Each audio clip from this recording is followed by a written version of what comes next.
Hi there. Thank you so much for joining us for this IELTS listening preparation video. Today, we're going to focus on the multiple choice question type for the listening exam. And what we're going to do in this video is go over some strategy pertaining to this question type. We'll practice together and we'll become more confident in this question type. So without further ado, let's go ahead and look at some common characteristics and features of the multiple choice question type. Here we are with our overview. I'm going to explain some common features of the question so that we are prepared for our example. First off, you are going to have to choose between the correct answer to a question or complete a sentence. Now, you're probably familiar with the multiple choice question type in that you are given around 3 to 4 options as a response to a question. Usually these options are in the numbered format, so you may see letters A through D, and basically you'll have either a question or a sentence that is incomplete, and you'll have to choose between these options for the correct answer. In some cases, there may be more than one correct answer. Now, it's quite typical just to have one correct answer, but don't be surprised if you come across the multiple choice question that has more than one correct answer. In this case, just make sure you read your directions well and you know what to look out for. Now, in terms of techniques, we're going to use the scanning techniques. If you are familiar with practicing for reading, you are probably familiar with the scanning technique. Basically, you are going to be listening for keywords that we're going to pull out from the questions before we hear the listening prompt.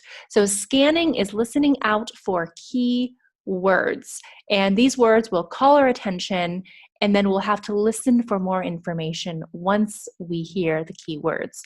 We will look at this more in depth in our example.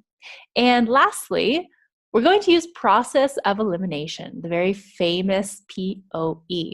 Like I said earlier, you're probably familiar with this multiple choice question type since it's quite common in the academic setting or in the university setting or on common tests and quizzes. So basically, we're going to eliminate options we know are not correct, and this will give us a higher probability of choosing the correct answer. This is great, especially if you are really stumped on a question and you're not quite sure of the answer. We can use this technique to increase our chances of getting the correct answer, even if the question is very difficult. So these are some common characteristics and features of the multiple choice question type. Now, before we get into our example, I want to take you through these very helpful 5 steps that we will be using together in order to really tackle this multiple choice question type. You should also use this as a guide when you are practicing on your own and even on test day. So first off, you're going to obviously read the questions before you hear the listening prompt. Now remember, you're going to have around 20 seconds to read the information before you hear the listening prompt. So you definitely want to use this time to your advantage. In just about every listening guide, we're going to suggest that you read the questions first. You definitely want to use those 20 seconds to your advantage. And the second step with time and practice can actually be built in and combined to the first step. So the second step is going to enable you to underline the key words. This is very important. It's ingrained in our scanning technique as well. So in order to use the scanning technique to your advantage, you need to understand what you're listening for. And so you're going to underline the key words. If you're not quite sure what keywords are, think of it this way. They are the words that make up the idea in your question or in your information. If you were to eliminate these keywords, there wouldn't really be anything pertinent or important in your questions. Again, we will look at this in our step-by-step example, but if you're familiar with the reading techniques and pulling out keywords from reading passages, this is the same thing. You're just doing it in your questions. So again, you can combine steps 1 and 2 to save on time. And steps 1 and 2 will be done before you listen to the prompt.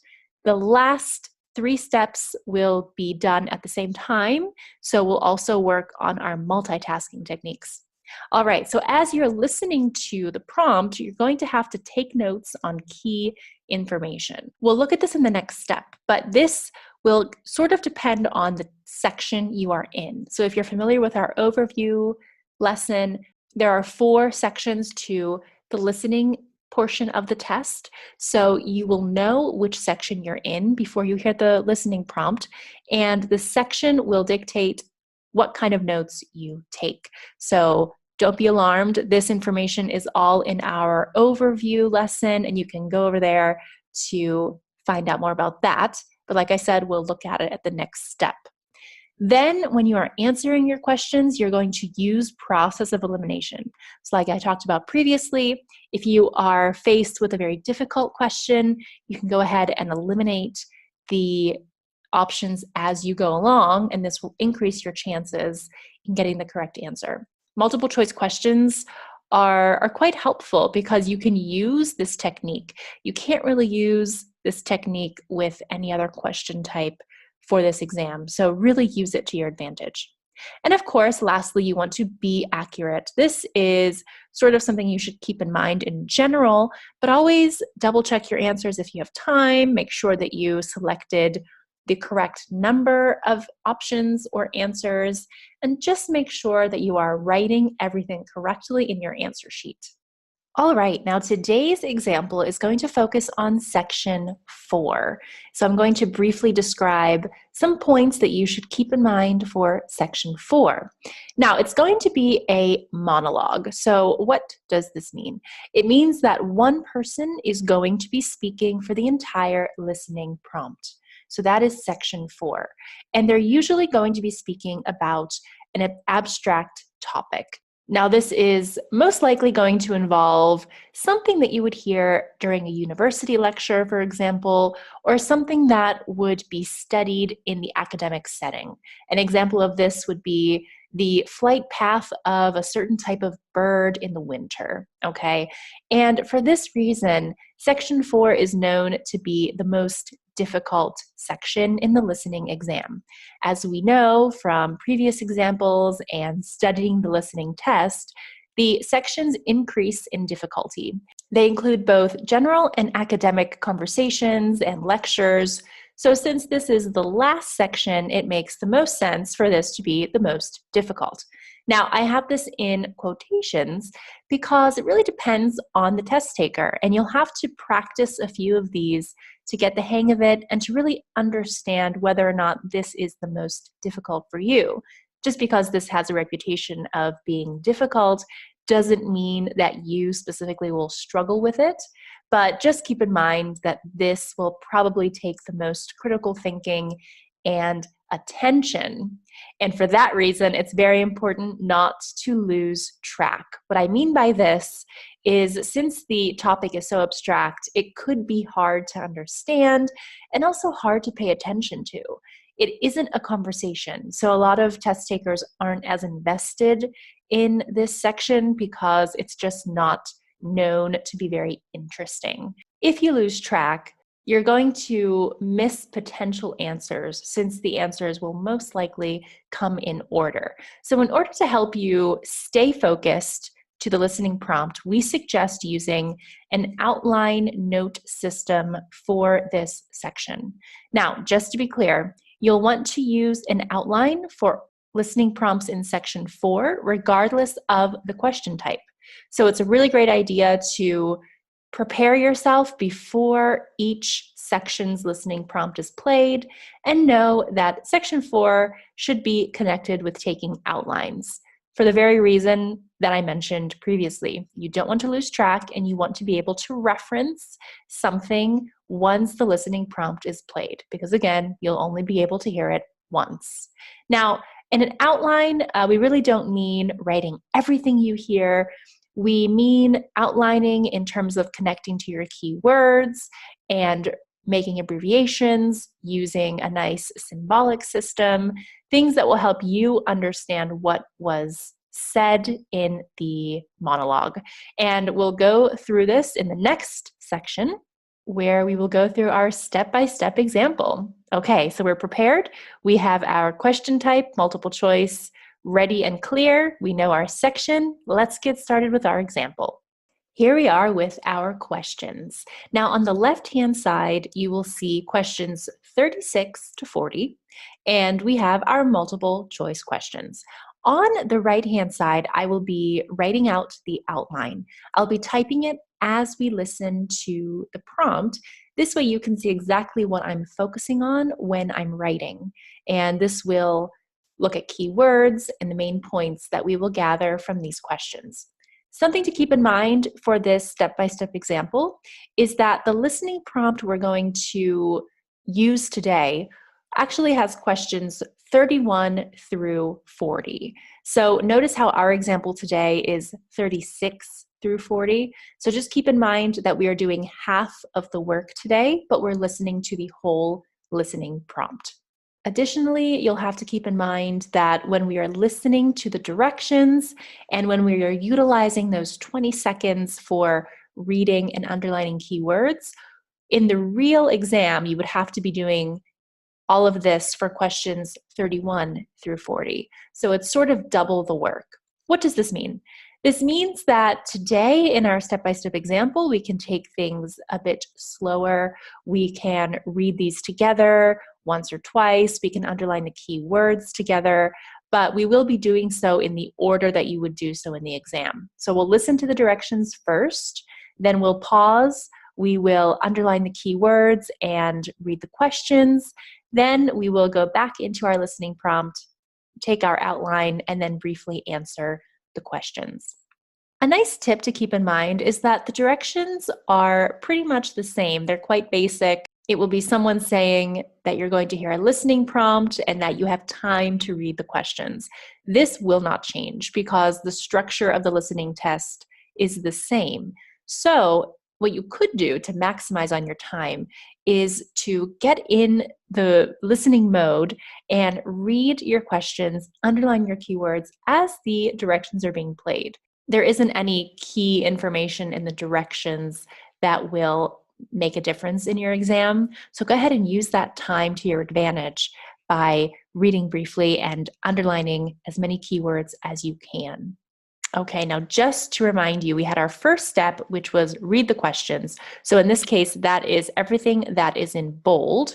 So 36, 37, 38, 39, and 40. And then we're going to underline the key words, which would be words in the questions, words in the answer options. It's quite a lot to do in the amount of time that we are given. But like I said, the more you practice, the more it will become second nature to you, and you'll really pick up on keywords. Today, we'll go through this a bit slower, and I'll introduce you to keywords so you know exactly what to look for. All right, so without further ado, let's go ahead and listen to our instructions. Then we'll pause and start with steps 1 and 2. You will hear a talk on the topic of time perspectives. First, you have some time to look at questions 31 to 40. Okay, and that is what you would hear in the very beginning of your listening prompt. So let's start with step 1, reading the questions. Number 36, we are all present hedonists. Now this is already an excellent keyword. If you're familiar with this, you already have an idea of what the topic for section 4 would be. If you're not familiar with it, that's fine. You'll just have to keep on reading to get more of an understanding before listening. Number 37, American boys drop out of school at a higher rate than girls because. Number 38, present-orientated children. Number 39, if Americans had an extra day per week, they would spend it. And number 40, understanding how people think about time can help us. Now, a couple of things you'll want to keep in mind here.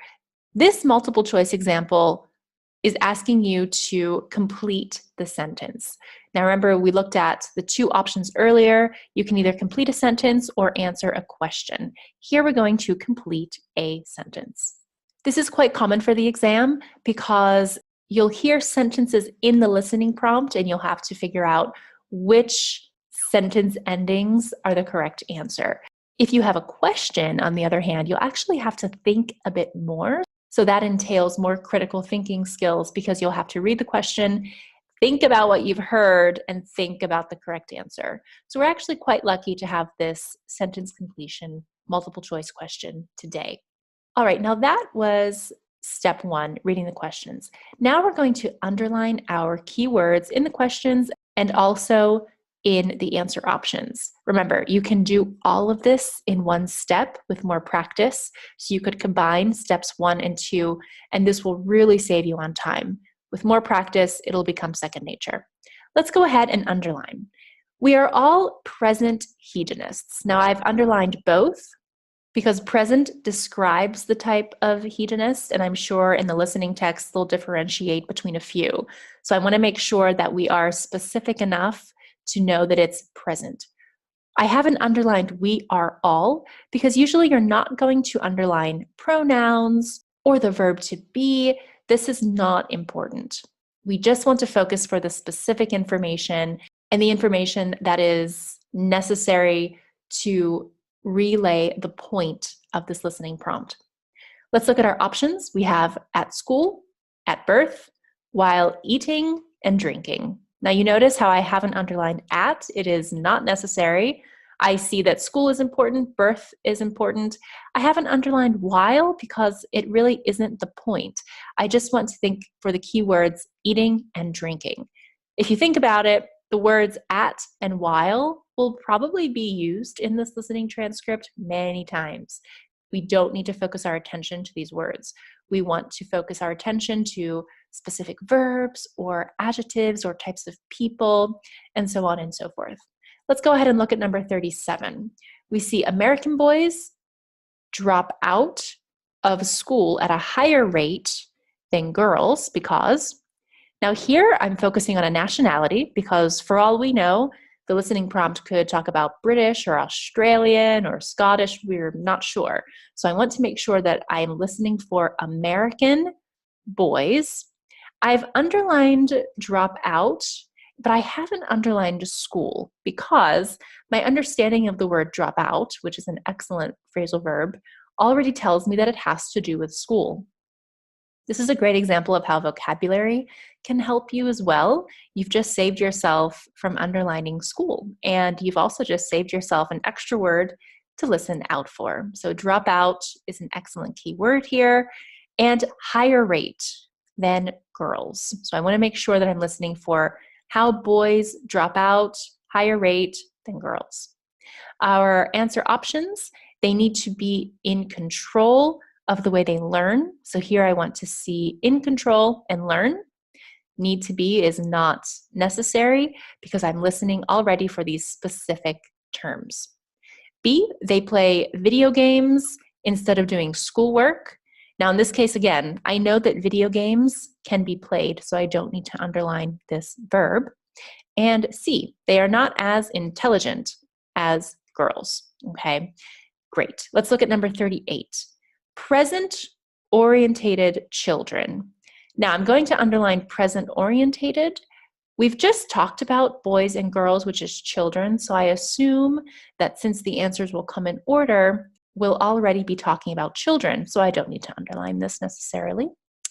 For A, it says do not realize present actions can have negative future effects. Now, I just want to know that this is going to be negative. So I've underlined not, present actions, I have present orientated, so this makes sense to underline, and negative future effects. B, are unable to learn lessons from past mistakes. And let's go ahead and look at C, know what could happen if they do something bad, but do it anyway. Now, this is very important. Could is a good word to underline because it's the conditional. So if I hear the speaker talking in the conditional or using conditional phrases, this might be the correct answer. Number 39, if Americans had an extra day per week, they would spend it working harder. So I'm going to have working as the keyword, building relationships, and sharing family meals. Now, notice these three words that I've underlined.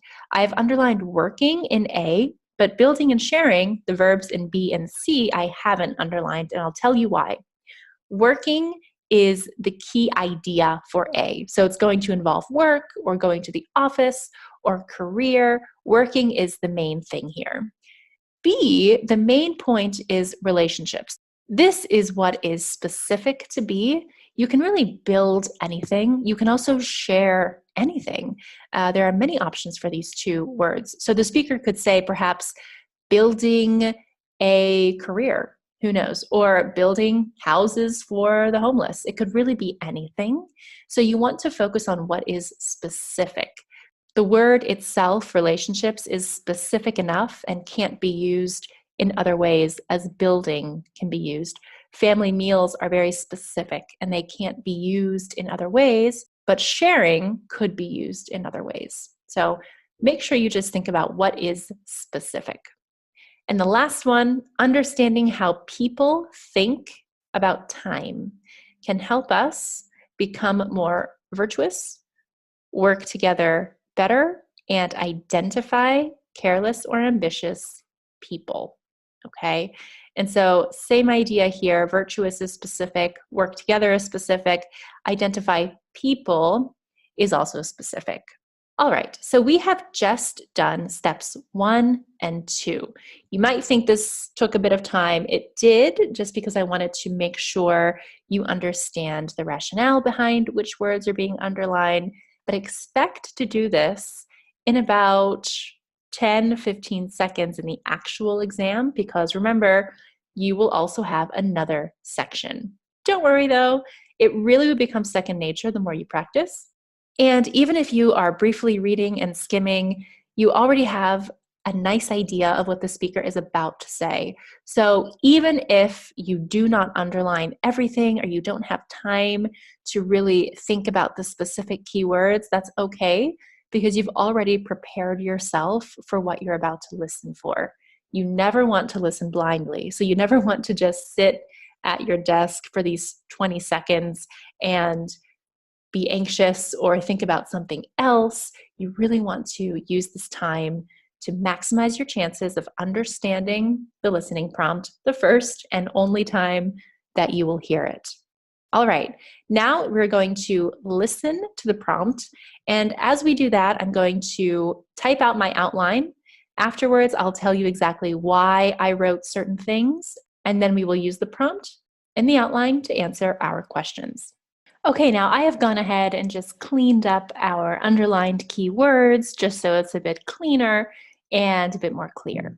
Now, I will be writing out the outline for the listening prompt right here on the right-hand side, so you can follow along with me, and you can also feel free to use your own outline system. You don't necessarily have to follow the system that I will be using. It's just easier for me. I want you to practice and find what type of system works best for you. Also keep in mind, I'm typing, so if I'm a fast typer, I'm going to be able to write more. You should practice as you are actually going to be writing with a pen or a pencil and paper.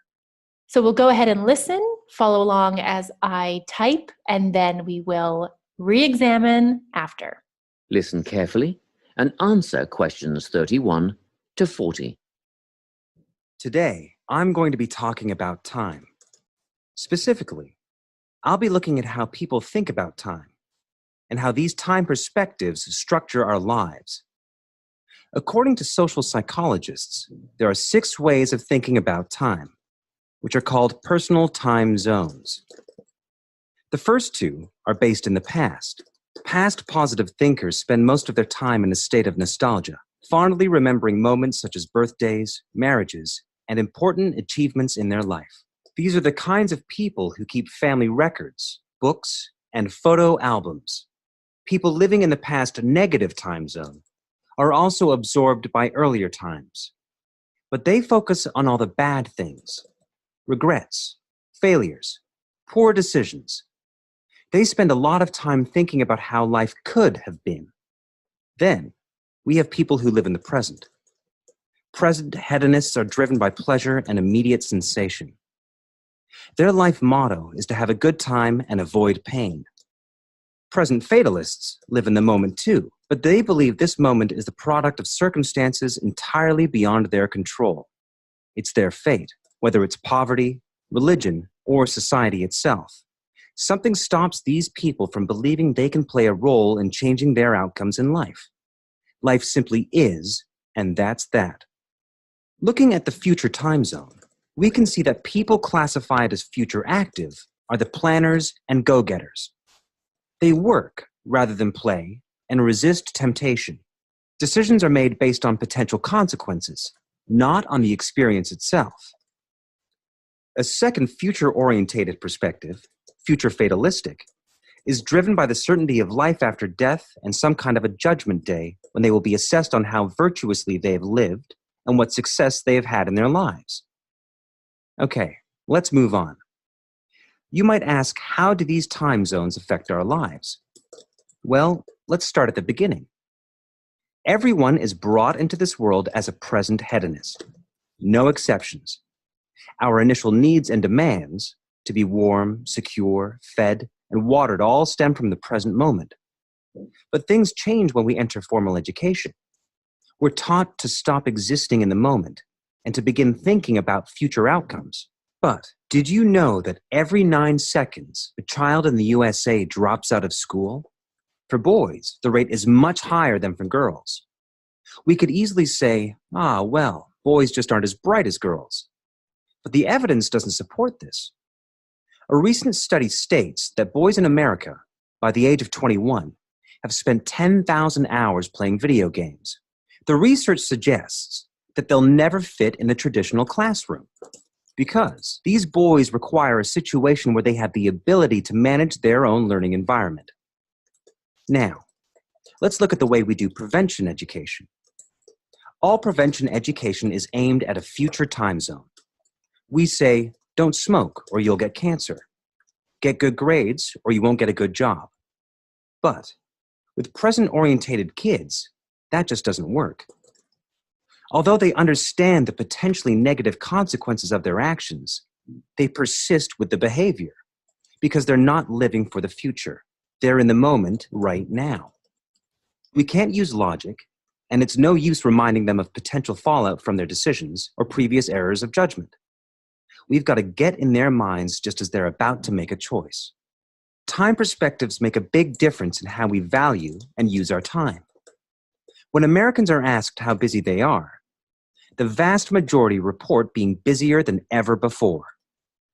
They admit to sacrificing their relationships, personal time, and a good night's sleep for their success. 20 years ago, 60% of Americans had sit-down dinners with their families, and now only 20% do. But when they're asked what they would do with an 8-day week, they say, oh, that'd be great. They would spend that time laboring away to achieve more. They're constantly trying to get ahead, to get toward a future point of happiness. So, it's really important to be aware of how other people think about time. We tend to think, oh, that person's really irresponsible, or that guy's power hungry. But often, what we're looking at is not fundamental differences of personality, but really just different ways of thinking about time. Seeing these conflicts as differences in time perspective, rather than distinctions of character, can facilitate more effective cooperation between people and get the most out of each person's individual strengths. That is the end of section 4. You now have half a minute to check your answers. All right, so there we have it. Now, first, before we get into this, let's just take a look at the outline. You see it is not perfect. There are a lot of abbreviations here. I also have some quick typing, so I'm just going to go ahead and fix that and just make sure that everything is orderly and makes sense. Now, you'll see that some things on the computer appear to be incorrect, but that's just because I've abbreviated them or I have a comma here. This is not important. It's important that you are understanding what is being said. Now, as I was writing this outline, I was also referring back to the questions and the keywords. A lot of things go hand in hand here, and the more you become an expert at the listening section, you can actually go ahead and use process of elimination as you are writing your outline and as you are listening to the prompt. We're going to do it separately today just to make sure that we can look at everything in a clear way. You'll notice that I wrote some of the keywords. You don't necessarily have to do this when you are listening, but for me, it's just easier to write things as I hear them quickly so that I can reference them later. If you'd like to, this would actually be a very good idea. In a keyword area, so for example, if we look here where we see dropouts, I remember dropouts from question 37. And so I can go ahead and make a little star just so that I know number 37 may very well be right here in this answer. This will help me sort of place things in order. Since I see that dropouts is number 37, I can assume that number 36 will most likely be here earlier, and then the last 3 remaining questions will be after dropouts. This is a great way to use the question order to your advantage, and this can also help you if you feel that you're getting lost in the lecture or the conversation. Again, like I said, you don't have to use this outline section, but it is very helpful to follow the speaker's main points. I was able to understand that time was his main idea. Then he used some phrases like first, second, then. These are connecting words that show the order. And so I was able to make an outline of the first 2 things he was talking about: present, future, how it affects lives, prevention education, time perspectives, and then the wrap up for understanding. This would be also very helpful for the first part, because remember, you'll have 2 different question types more than likely for each section. So just from looking at this, I can see that numbers 36 through 40 most likely start right here at my Roman numeral 5 of how they affect lives, because this is where the information for these questions lingers. So we could assume that Roman numerals 1 through 4 are for the other section. So for right now, we're going to just not pay any attention to this. We're going to focus on 5 and everything that comes after that. Also, before we get into the answers, you'll see that I used arrows. So I have an arrow here and I have an arrow here. This is basically to connect these 2 ideas. So for example, the speaker was talking about dropouts, and then he connected that to talking about boys. At the end, he talked about understanding time perspectives and connected that to thinking about time. Now, since we are focusing on affect lives and later, I'm going to just erase the top portion here, and I'm also going to leave some space for the transcript, just so that we can reference the transcript and what was said when looking at our answer. All right, so I've changed it up a little bit. This is the area that we will focus on, and then I also have our transcript so that we can actually understand the answers. I would encourage you to go back and listen and perhaps even answer using process of elimination before the explanation, but you can also just follow along and understand why the answers are the way they are based on the outline notes and the transcript. So let's get started with number 36. Now, we see here, we are all present hedonists, or hedonists, as the speaker says. Also, this is a good time to note that you'll definitely hear different types of accents. So whereas one person will pronounce a word a certain way, another accent or another person may use a different pronunciation. So just keep that in mind as well. All right, now we see we are all present hedonists here. And I did not write an important keyword on purpose because I wanted to show you how to use process of elimination if you really don't know the answer. Now, there is a keyword that I could have written here, but let's say I didn't and I don't remember because I was listening to an earlier section or I wasn't paying attention. We have the options school, birth, eating, and drinking. The information below this talks about education and it talks about boys, so I know that number 37 will be right around here, but I can distinctly remember that we did not talk about eating and drinking in this area. The speaker did talk about family meals later on, so I can effectively eliminate C since this was not talked about. And since we talk about school immediately after, This was a change in topic. So I could also effectively eliminate A. The word I did not write was brought into, and that is right here. So I'm going to go ahead and just show you how this keyword helped me figure out number 36. I'll go ahead and just make the correct phrase bold so that you can see the answer. So it says, everyone is brought into this world as a present hedonist, no exceptions. This right here could tell me that B is the correct answer because not everybody goes to school. So that would be an exception. If you say only people who go to school are present hedonists, that really doesn't make sense. So I could eliminate A. And also if we keep listening on, it says our initial needs and demands, warm, secure, fed, and watered.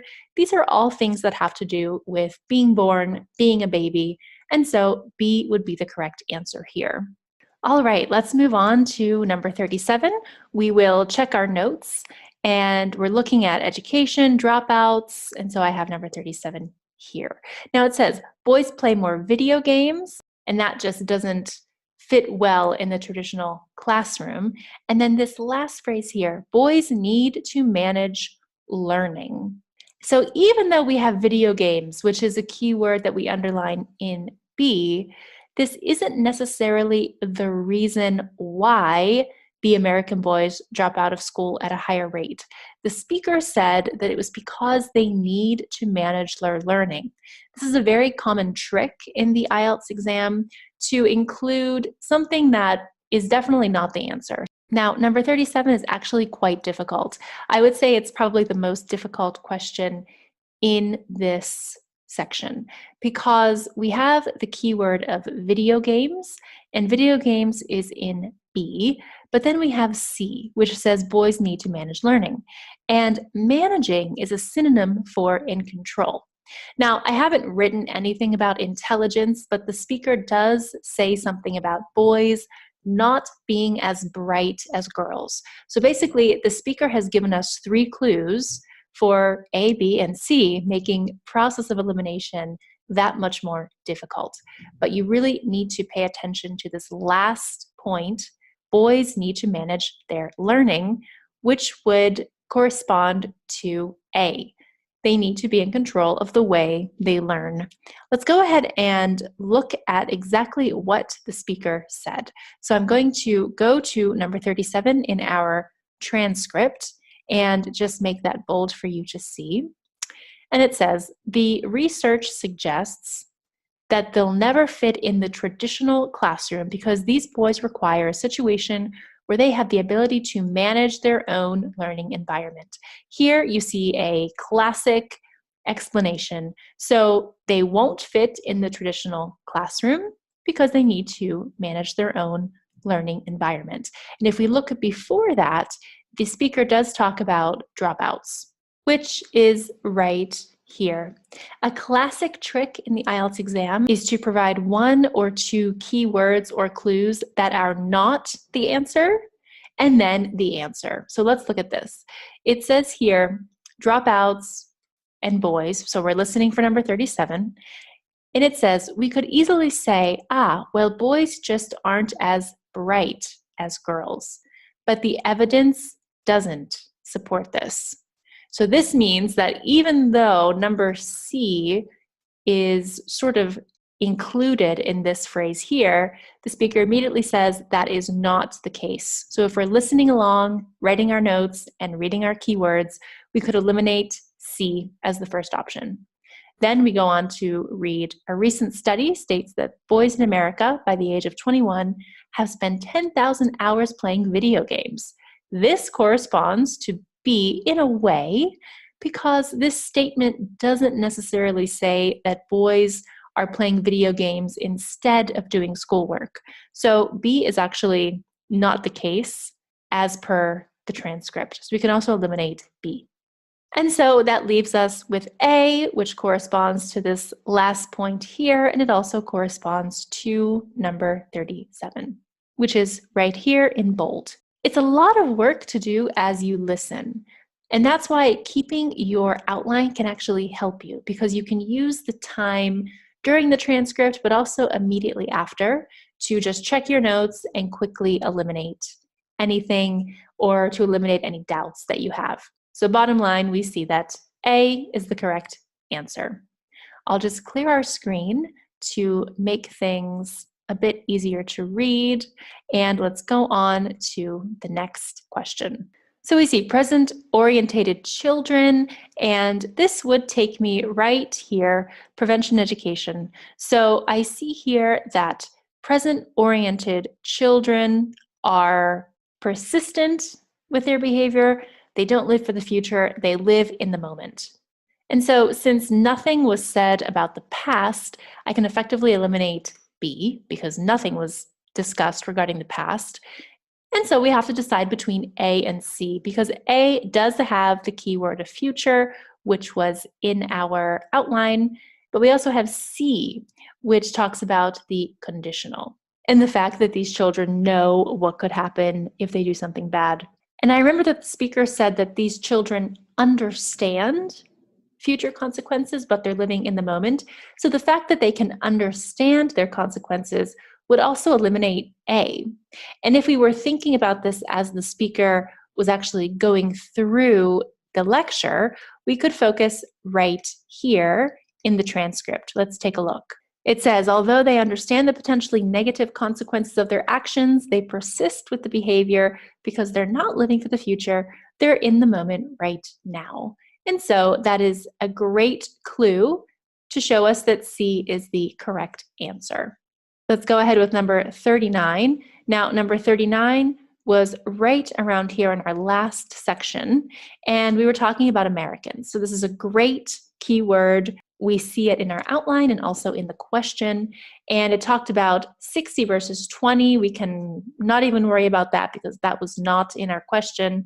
And it says here, more work, sacrifice for success. Now, the fact that the speaker said 8-day week, this is a synonym for extra day per week, since we know we have 7 days in a week.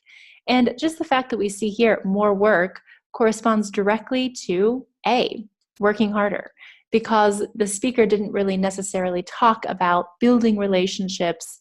The speaker did mention sharing family meals, which again is a trick that the IELTS exam will have, because you'll hear the keyword and then the speaker will immediately talk about why that is not the answer. And we can see that right here. The speaker says they admit to sacrificing their relationships, personal time, and a good night's sleep. And then it said here also dinners with families.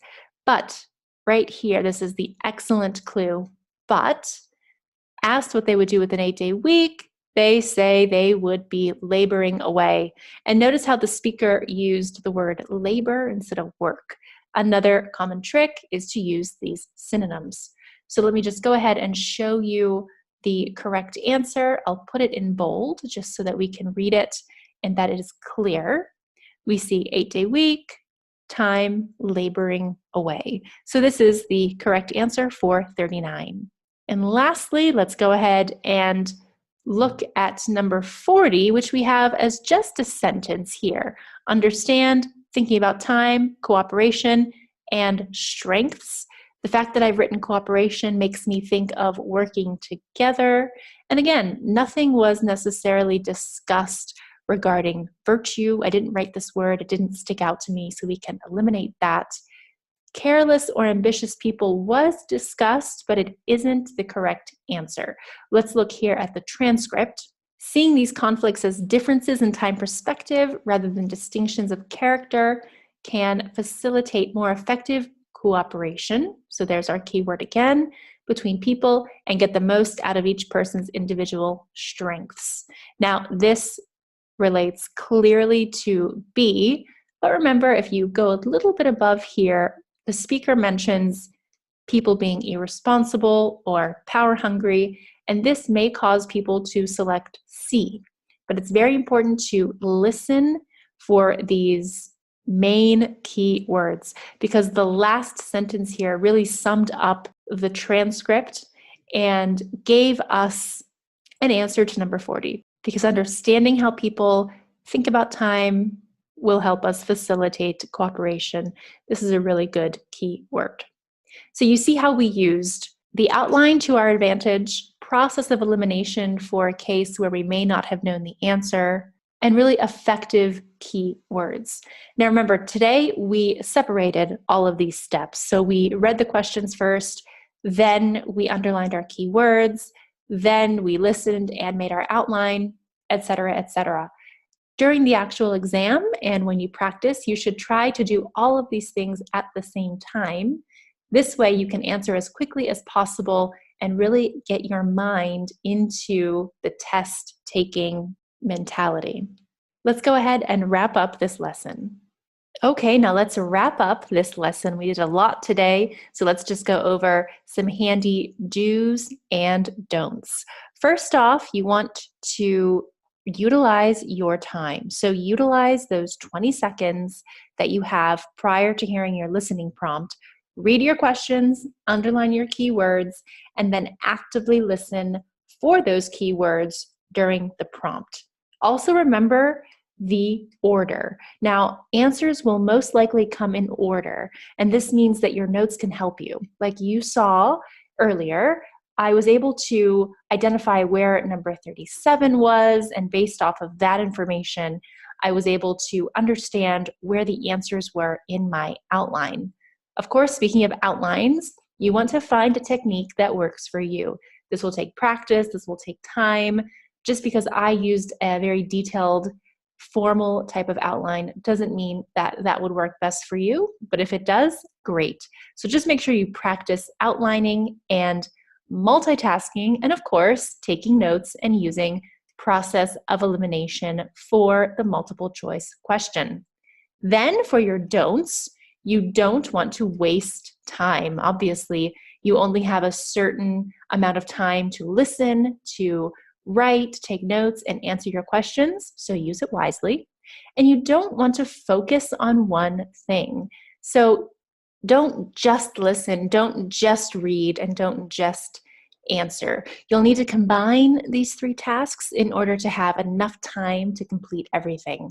Now today, we did do everything step by step just so it's clear for you.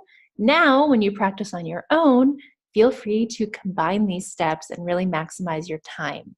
Also, you don't want to immediately answer because you saw that the IELTS listening exam will throw you some curveballs and some difficult situations where you may hear a keyword, but that usually isn't the first option. So always remember that the exam will throw you perhaps a few keywords, and then the speaker will follow up and tell you why that isn't the correct answer. So definitely listen for that. And lastly, you don't want to leave anything blank because you won't necessarily lose points for getting something incorrect. So if you're really stumped, you might as well just try.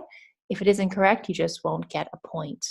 So thanks again for sticking with me through this lesson. We looked at some great techniques, some tips, some tricks, and a step-by-step example. I would encourage you to continue practicing and visit us at www.bestmytest.com/IELTS.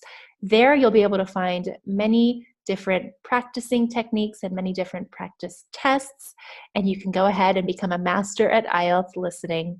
Thanks so much for your time. See you for the next lesson.